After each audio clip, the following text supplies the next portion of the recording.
You might not know how many calories were in that sandwich, but if you got lunch at the Massachusetts General Hospital cafeteria, you could tell with one glance whether you'd made a healthful choice. Offerings are color-coded. Simply posting calories does not always get consumers to make healthier choices, so researchers tried something different. Mass General's cafeteria food and beverage options were classified as least, somewhat, or most healthful with red, yellow, or green labels. Green is healthiest. Researchers then tracked some 4,600 employees. About 6 months after the changes were made, the purchases of red label foods decreased by more than 15%, and red beverages dropped by 39%. Green food and drink purchases increased, according to the study in the American Journal of Preventive Medicine. Making healthy food choices easier could especially help the poor and undereducated, the very populations most affected by the obesity epidemic. Mass General employees from these groups made the biggest improvements.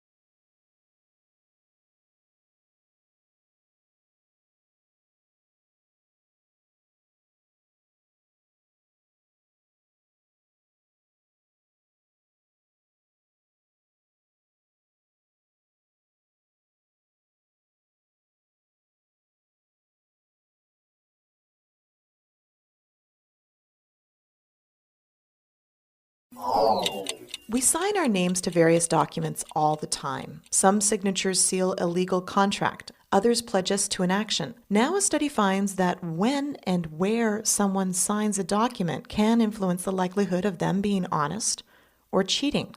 Scientists had people sign more than 1,300 auto insurance forms. One group signed at the top of the form, the other at the bottom. And those who signed at the top admitted to nearly 2,500 more miles of usage than those who signed at the bottom, which translated into about a $48 difference in annual premiums. According to the researchers, because the top signers put their names on the document before they were even tempted to fabricate information, they are less likely to act dishonestly. The study is in the Proceedings of the National Academy of Sciences. Many people routinely deceive themselves to rationalize dishonest behavior. The $345 billion gap between what people should be paying in U.S. taxes and what they claim isn't just due to chronic liars. It also depends on normally honest people stretching the truth. Perhaps having taxpayers sign their forms before filling them out would cut down on that stretching.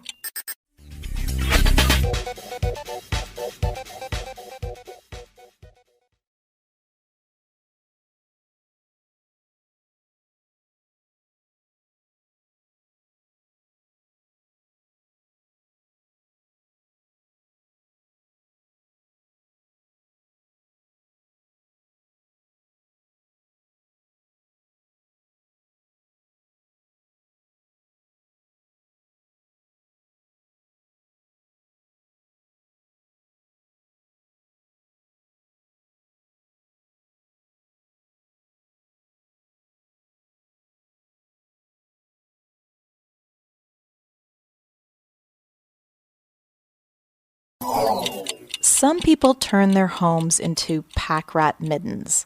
Such hoarding was thought to be a type of obsessive-compulsive disorder, also known as OCD. But in the most recent diagnostic manual of psychological disorders, hoarding is proposed to be a unique condition.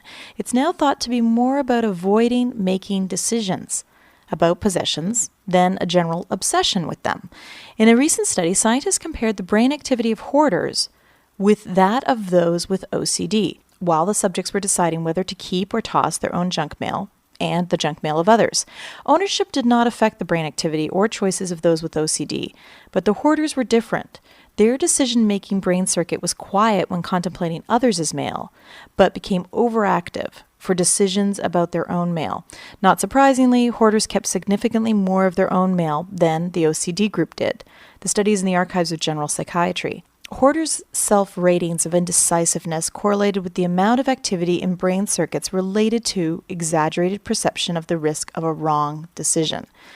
The researchers suggest that hoarding behavior has its own specific symptoms and should be treated differently than OCD.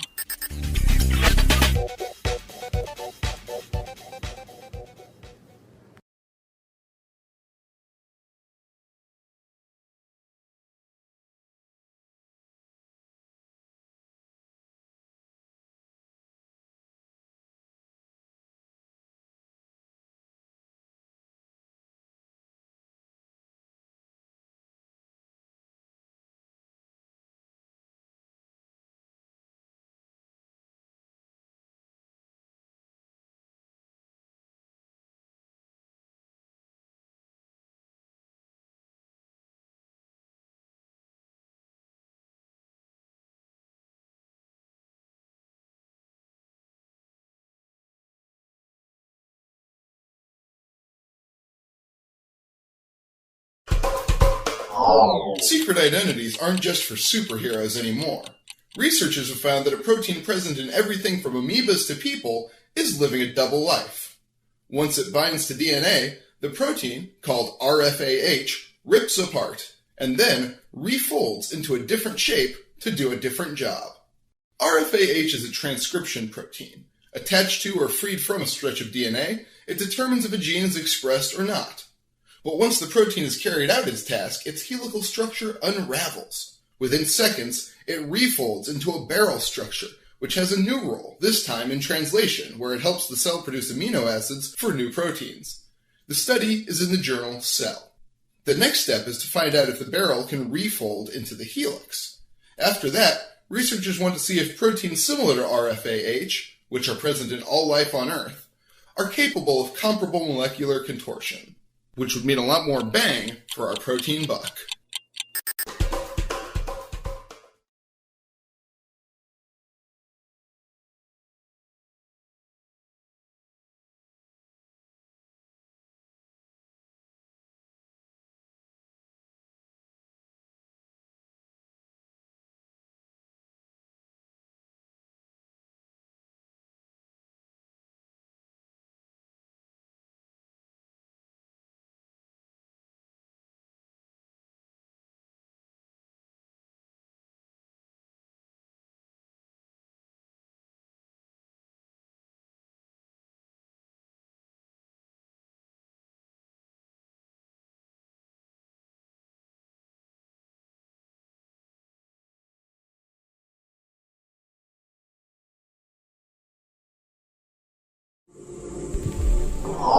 Icy objects such as comets may have helped start life on Earth by delivering water and carbon-based molecules to the young planet, because putting something on ice doesn't necessarily keep it from changing.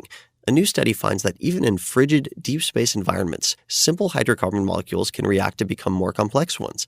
The process even works when temperatures drop to near absolute zero. But just what kind of organic molecules would exist on the icy bodies of a forming solar system? Researchers at the Jet Propulsion Laboratory in Pasadena, California, investigated how organic molecules might evolve toward greater complexity, even in the cold of interstellar space.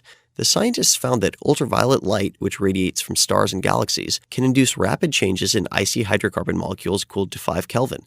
That's a frosty minus 451 degrees Fahrenheit. The chemical reactions resulted in molecules of more complexity, which is the right direction to go if you want to eventually make amino acids and biological molecules. The study appears in the Astrophysical Journal Letters. It just goes to show, if you really want to freeze something in place, you'd better encase it in carbonite.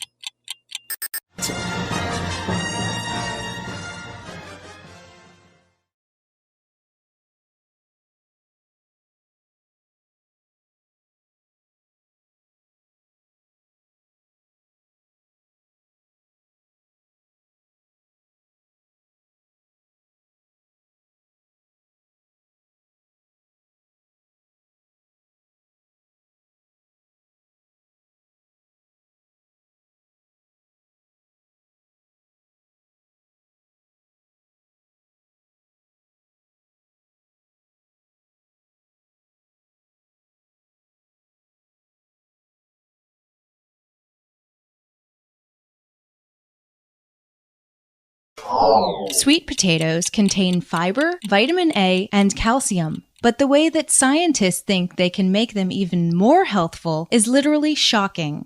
Researchers found that giving a jolt of electricity to sweet potatoes increased the level of antioxidants known as polyphenols by 60%. The investigators placed sweet potatoes in a solution of sodium chloride. They found that 0.2 amps of direct current gave the potatoes nearly 1.5 times more antioxidants than potatoes that weren't shocked. The research was presented at the National Meeting of the American Chemical Society. It seems that the electric zap stressed the potatoes into producing more polyphenols as a protective mechanism, and the treatment did not sacrifice flavor. Previous research has shown that electrically supercharging white potatoes increases antioxidant levels, so perhaps it's only a matter of time before other fruits and vegetables get shock therapy too.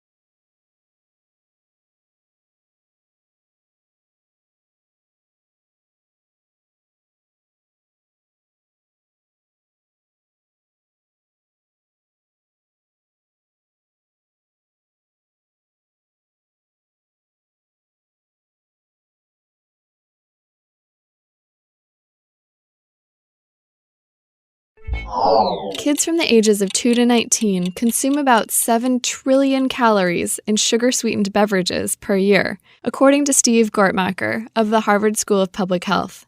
He spoke at the Obesity Society annual scientific meeting in San Antonio on September 23rd. 7 trillion is a lot of calories in sugar-sweetened beverages. At, for example, 50 cents per can, it's about $24 billion a year. All those dollars in sugary calories are stoking the childhood obesity epidemic. Currently in the U.S., about 17% of children and adolescents are obese. That's more than 12.5 million kids. And new research in the British Medical Journal suggests that obese children will have much higher risk factors for cardiovascular disease as adults. Even as kids, their hearts are changing shape to look like those of adults at risk for heart disease. But the good news is that simply cutting out about 64 calories a day from kids' diets could start to level out the steep rise in childhood obesity. That's equivalent to less than half a can of most non-diet sodas.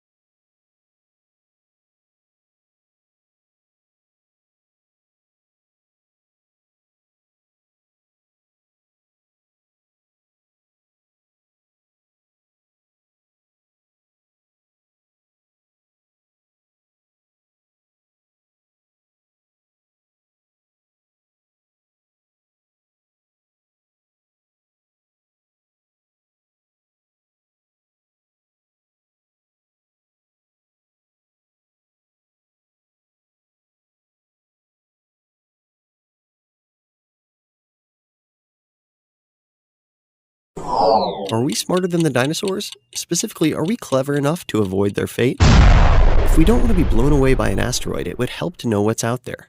That's the idea behind the Sentinel mission. Sentinel is an infrared space telescope designed to spot near-Earth asteroids, but it won't be near Earth. It will launch in 2017 or 18 and adopt a Venus-like orbit around the Sun. From there, it will search space for any asteroids that might come dangerously close to Earth. It could double the known count of near-Earth asteroids in a matter of weeks, and with enough warning, we'd have a chance to deflect an inbound asteroid. Sentinel is the brainchild of the B612 Foundation. B612 was the asteroid home of Literature's Little Prince. The group announced their plans for Sentinel on June 28th. But those plans depend on funding. The B612 Foundation is a nonprofit that aims to finance Sentinel through philanthropy. Former NASA astronaut Ed Lu heads the foundation. He says Sentinel needs a few $100 million to get off the ground. That's a lot of cash, but the B612 Foundation might make it. After all, when it comes to fundraising, humans leave the dinosaurs in the dust.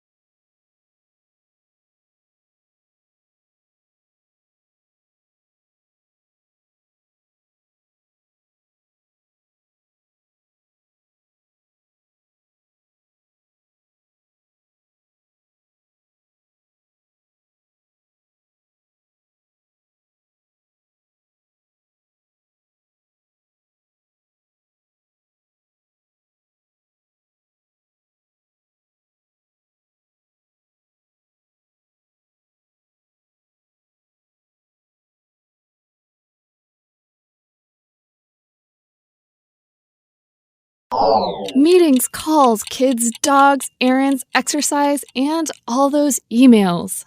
Who doesn't feel starved for time these days? But a new study suggests that you can feel like you have more time by donating some to others. The research is in the journal Psychological Science. There really are only 24 hours in a day, 7 or 8 of which are ideally spent sleeping. And a time commitment does take time. But researchers found that if people felt like they had done something for others, their perception was that they had gotten more done than the people who killed time, spent time on themselves, or got unexpected free time. And that made them feel like they had more time overall. You don't even have to spend your whole Sunday volunteering. The helping tasks in the study took only about 5 to 15 minutes. They included things like editing a student's essay or writing a note to a sick child. Time donators also felt like they could do more with their time, making them even more willing to give time in the future.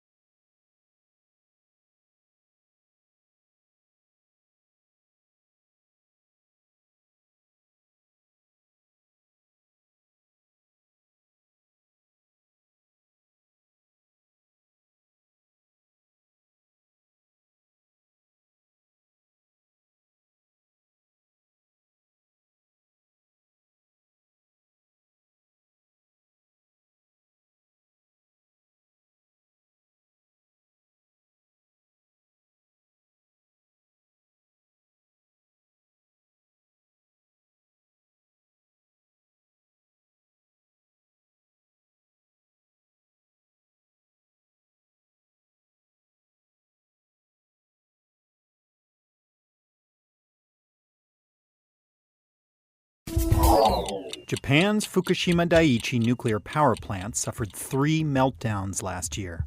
Paired with hydrogen explosions, these meltdowns allowed radioactive material to escape. So what's the effect been on the environment and human health? The first clues come from what's called the pale grass blue butterfly. This delicate insect's wings change color and pattern in response to environmental changes.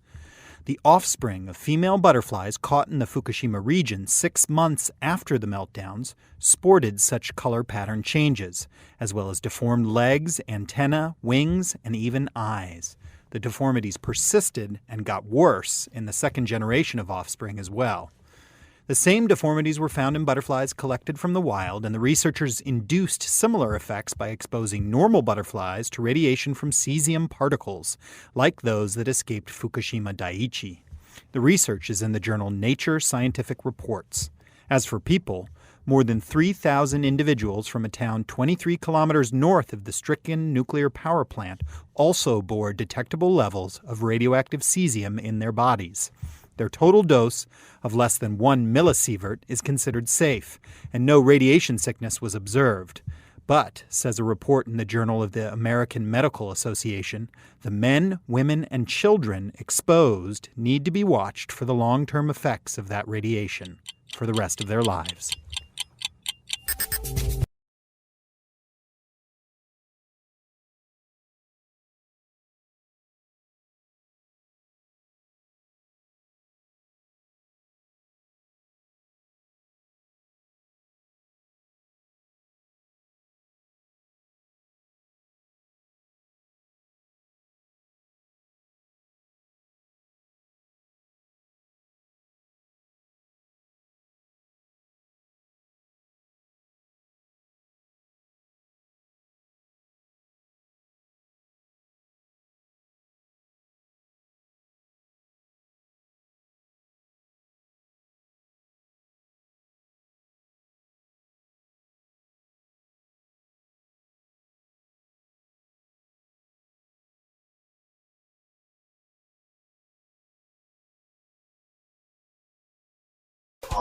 As a kindergarten teacher might say, sharing is caring. She might not mention that cooperation is also a great way to form a community and thus improve everyone's chances of survival.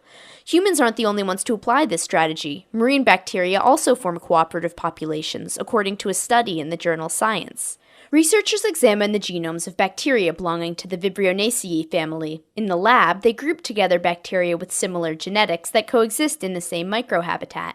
The scientists expected that within any given population, individuals capable of producing antibiotics would use these chemical weapons against others. But when they looked at interactions between different strains of Vibrionaceae, they found that only a few members of any given population could produce the bacteria-killing substances, and the rest of that community was resistant to those particular compounds. But the antibiotics could fight off foreign populations while leaving members of the home group unharmed. This arrangement implies a bacterial social structure, where individuals help the group as a whole. Cran-hoarding toddlers might want to take note.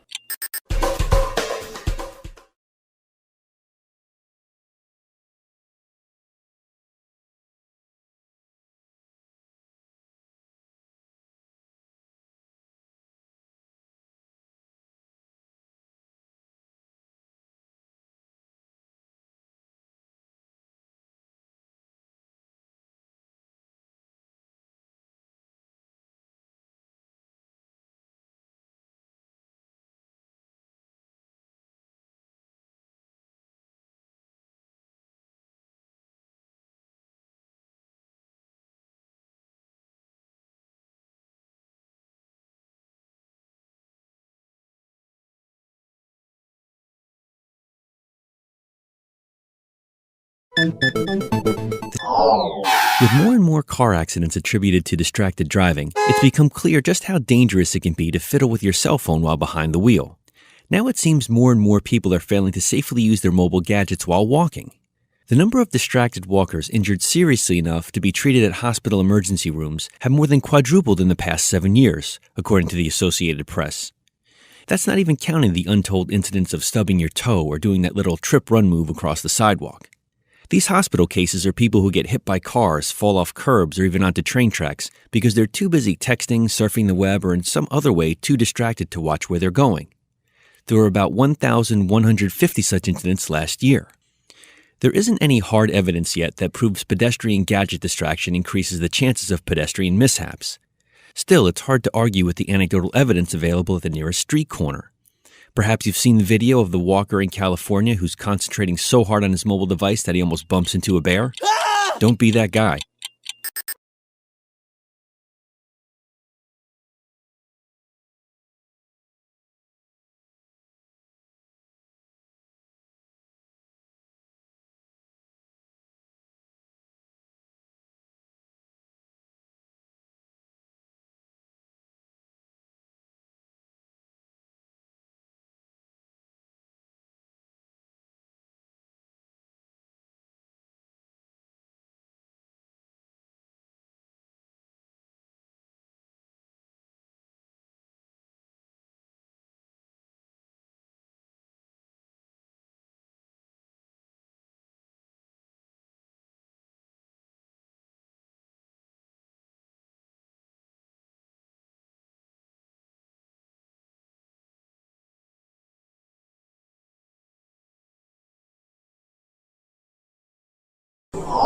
Touchdown confirmed. We're safe on Mars.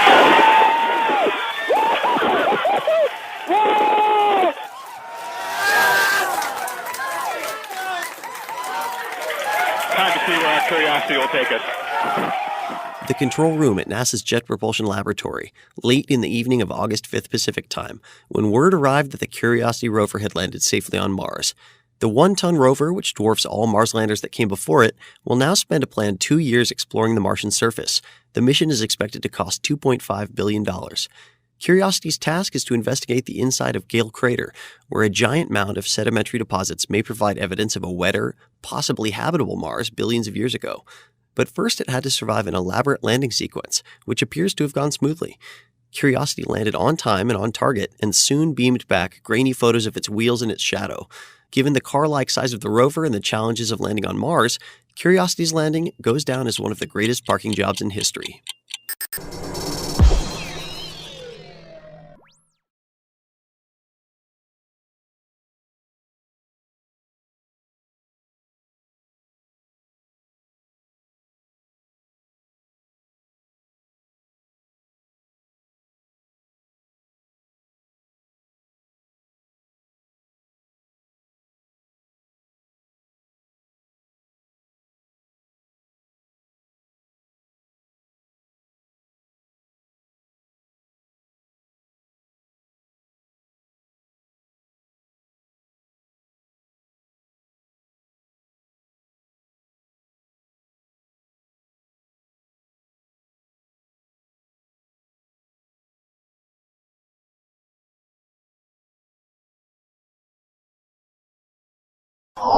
Having a kid changes everything, from your sleep schedule to the status of that formerly spare room.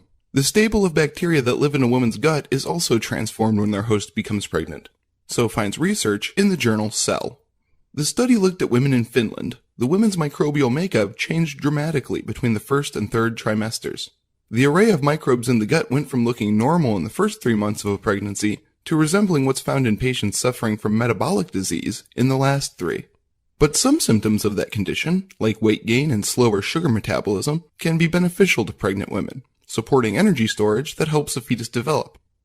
Other symptoms, like inflammation, demonstrate that the immune system is functioning properly as a pregnancy comes to term. Scientists don't yet fully understand what brings about the changes in gut bacteria. Immune function is a suspect, but factors like hormonal signals aren't ruled out. The research suggests that other changes to the body, like puberty or old age, could also bring about microbial makeovers.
If you're thinking about upgrading to Apple's new iPhone 5 when it debuts in a few weeks, you're going to have to figure out what to do with your current device. Given how much we've come to rely on these gadgets for storing pictures, contacts, and personal information, some serious privacy issues should be considered before selling, recycling, or trading in your old phone. Typically, you restore factory settings on your smartphone before parting ways. But a couple of recent articles on NBCnews.com and Yahoo.com find that factory resets are inconsistent depending on the phone. BlackBerry and Apple resets appear to delete and scrub personal data the best, according to data retrieval experiments described in the articles. But Android and Microsoft smartphones weren't as good at wiping important information. In the Yahoo article, computer analyst Steve Burgess recommends that, in addition to the factory reset, you should remove a phone's memory and SIM cards before turning it in. Robert Siciliano's advice in the NBCnews.com story was a bit more severe. He recommends a drill, a sledgehammer, and a bucket of salt water. All systems go.